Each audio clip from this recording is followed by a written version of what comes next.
right, so we're starting our first of what is hopefully many videos on explaining to you guys the process of getting into a house, buying a house, getting approved for a house, seeing houses, the whole process. So today we're going to start with our lender specialist, number one, and number two, we're going to explain the difference between pre-approval and pre-qualification.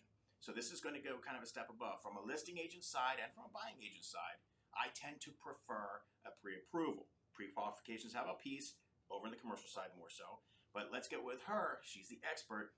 Kate, tell us the difference, pre-approval to pre-qual. Absolutely. What's the difference in them? Okay, so for a pre-qualification, you are calling up the bank. They may be doing a soft pull on your credit report. Oh, great! It's it's 640. And what's your income? You're taking an application, and the income is based on just what the client is telling us. $10,000 a month, great, sure, no problem. No verification. No just taking your word. You could be self-employed, and we're just, okay, $10,000 a month, sure, no, this sounds good to me. And we're just giving you rough estimates on, oh, this is the price point you might be good at. Right.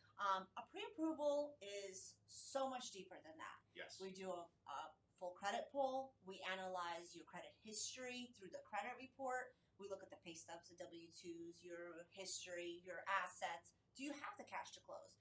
Because for a pre-qualification, you can tell me you have $100,000 in your checking account, but for a pre-approval, I want to see that on paper. I want to see proof that that money is there. I want to see proof of your income.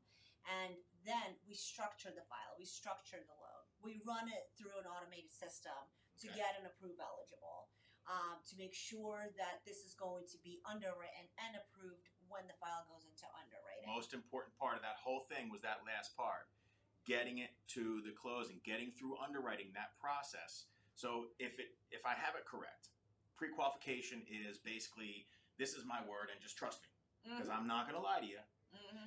Pre-approval is face-to-face, person-to-person, much more personal and direct and much more honest. So it's something that, from my side as the agent, I can work with that because I know exactly where we stand at all times of the process. 100%.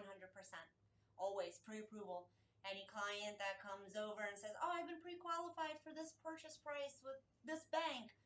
No, let's get an application in. Let's review. Send me your doc. Why do I have to show my bank statements? I didn't have to show it to so-and-so. Yeah. No, this is what you need for pre-approval. So that's a great point.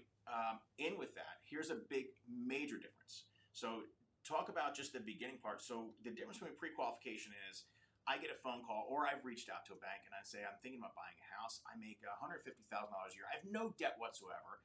I'm the greatest candidate in the world. How much can I buy?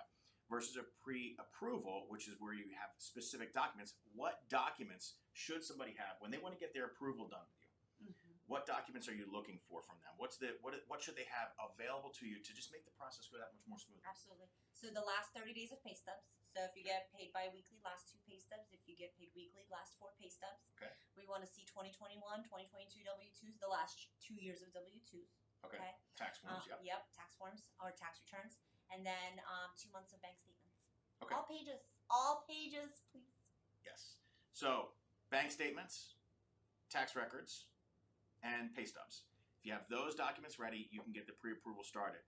Now, it's important to note you're probably going to get a ton of mail, especially when you start this process that says you're pre-qualified, you're pre-approved to apply for a mortgage. Pre-approval to apply is not the same thing as pre-approved for the mortgage. This happens all the time. I have people who bring these envelopes to me and literally show me, I've been qualified for $500,000. So big difference. Make sure, this is why it's so important that you talk to a lender before going in through this process. We're going to get into that in another video, but pre-qualification and pre-approval, hopefully you guys now understand what the difference is and why they're so vastly different, why one is more important than the other is really, well, it's not even worth the paper it's written on. Thanks, Kate. Of course. Thank you for having me.